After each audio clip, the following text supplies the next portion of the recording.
رات کے آخری پہر کی خاموشی ہر طرف پھیلی ہوئی تھی۔ کھڑکی کے باہر چاندنی کا ہلکا سا جادو پھیل رہا تھا، مگر زارا کے کمرے میں اندھیرا ہی اندھیرا تھا۔ کمرے کی گھڑی کی سوئیاں ایک ایک سیکنڈ کا حساب دیتی جا رہی تھیں، اور زارا کی آنکھیں چھت کو گھورے جا رہی تھیں۔ نیند کا کوئی پتہ نہیں تھا، بس دل کی دھڑکن اور ذہن میں گونجتی پرانی باتیں۔ زارا کبھی بھی کوئی عام سی لڑکی نہیں تھی، عام سے چہرے کے ساتھ، مگر خواب دیکھنے میں غیر معمولی۔ وہ محبت کو ایک مقدس چیز سمجھتی تھی، ایک ایسا پھول جسے نکاح کی زمین میں ہی لگایا جا سکتا ہے۔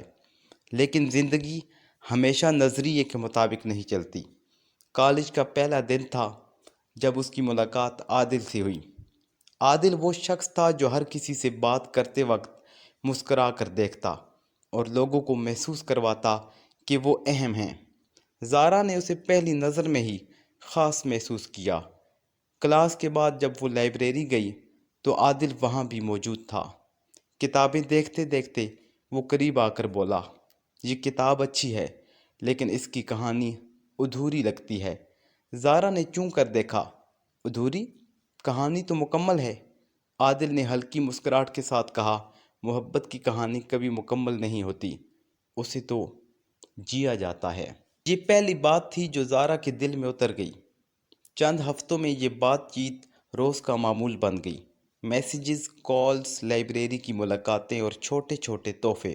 زارا کو لگا جیسے اس نے اپنی زندگی کا ساتھی ڈھونڈ لیا ہے۔ ایک شام پارک میں بیٹھے عادل نے کہا، زارا تم جانتی ہو کہ میں تمہیں کتنا چاہتا ہوں، میں تمہارے بغیر نہیں جی سکتا۔ زارا نے شرماتے ہوئے سر جھکا لیا، میں بھی تمہارے بغیر نہیں رہ سکتی عادل۔ عادل نے اس کا ہاتھ تھام لیا، پھر مجھے تم پر پورا حق چاہیے، صرف باتوں کا نہیں، زندگی کا۔ زارا کے دل میں ہلکی سی لرزش ہوئی۔ اس نے سوچا کہ شاید وہ نکاح کی بات کر رہا ہے، مگر اگلے چند ہفتوں میں عادل کے الفاظ بدلنے لگے۔ اب وہ کہتا، محبت میں فاصلے نہیں ہوتے، ہم ایک دوسرے کے لیے سب کچھ کر سکتے ہیں۔ زارا سمجھ رہی تھی کہ وہ کس طرف لے جا رہا ہے، لیکن اس کی محبت اور وعدوں نے زارا کو اپنی گرفت میں لے لیا۔ وہ رات زارا آج بھی یاد کرتی ہے جب وہ عادل کے ساتھ اکیلی تھی۔ عادل نے اسے یقین دلایا کہ وہ جلد نکاح کرے گا اور یہ سب ان کے تعلق کو مزید مضبوط بنائے گا۔ زارا کے اندر خوف بھی تھا اور ایک عجیب سا سکون بھی، جیسے کسی نے کہا ہو کہ یہ سب محبت کا حصہ ہے۔ اور پھر وہ لمحہ آیا جب ایک ایسی سرحد پار ہو گئی جس کے بعد واپسی ممکن نہ تھی۔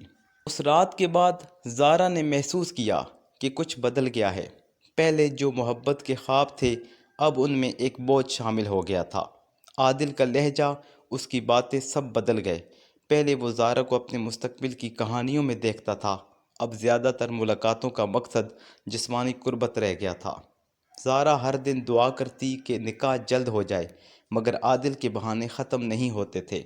ایک دن اچانک اس کا فون آیا، زارا میں مجبور ہوں، گھر والے میری شادی کہیں اور کر رہے ہیں، میں کچھ نہیں کر سکتا۔ زارا کی سانس رک گئی۔ تو میرا کیا ہوگا عادل، میری عزت؟ عادل خاموش رہا اور پھر فون کاٹ دیا۔ اس لمحے زارا کو لگا جیسے زمین اس کے قدموں کے نیچے سے کھسک گئی ہو۔ اس کی آنکھوں میں اندھیرا چھا گیا اور دل پر ایک ایسا بوجھ آ گیا جو سانس لینا مشکل کر دے۔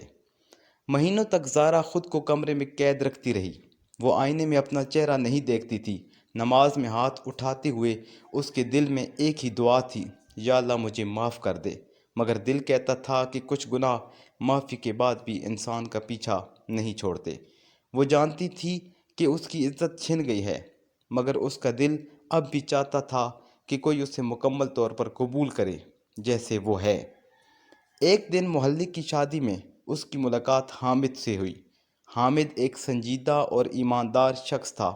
اس کی باتوں میں عجیب سا سکون تھا اور نظریں عزت سے جھکی رہتیں۔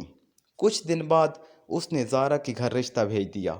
زارا نے فیصلہ کرنے سے پہلے سب کچھ سچ سچ بتا دیا۔ میرا ماضی صاف نہیں ہے حامد، تم چاہو تو انکار کر سکتے ہو۔ حامد نے نرمی سے کہا، زارا، نکاح جسم سے زیادہ دل اور روح کا رشتہ ہے۔ ماضی انسان کی پہچان نہیں، آئندہ کا راستہ اس کی پہچان ہے۔ یہ سن کر زارا کی آنکھوں سے بے اختیار آنسو بہنے لگے۔ نکاح ہوا اور نکاح کے بعد زارا نے پہلی بار محبت کو ایک حلال، محفوظ اور سکون دینے والے روپ میں محسوس کیا۔ زارا اب خوش تھی، مگر اس نے اپنی زندگی کا سبق اپنے دل میں بٹھا لیا۔ وہ جان گئی تھی کہ حرام تعلق کی لذت چند لمحوں کی ہوتی ہے، لیکن اس کا بوجھ پوری زندگی اٹھانا پڑتا ہے۔ وہ نوجوان لڑکیوں کو کہتی، محبت اگر نکاح کے بغیر ہے تو وہ محبت نہیں، ایک جال ہے۔ عزت ایک بار چلی جائے تو واپس آ سکتی ہے، مگر داغ ہمیشہ باقی رہتے ہیں۔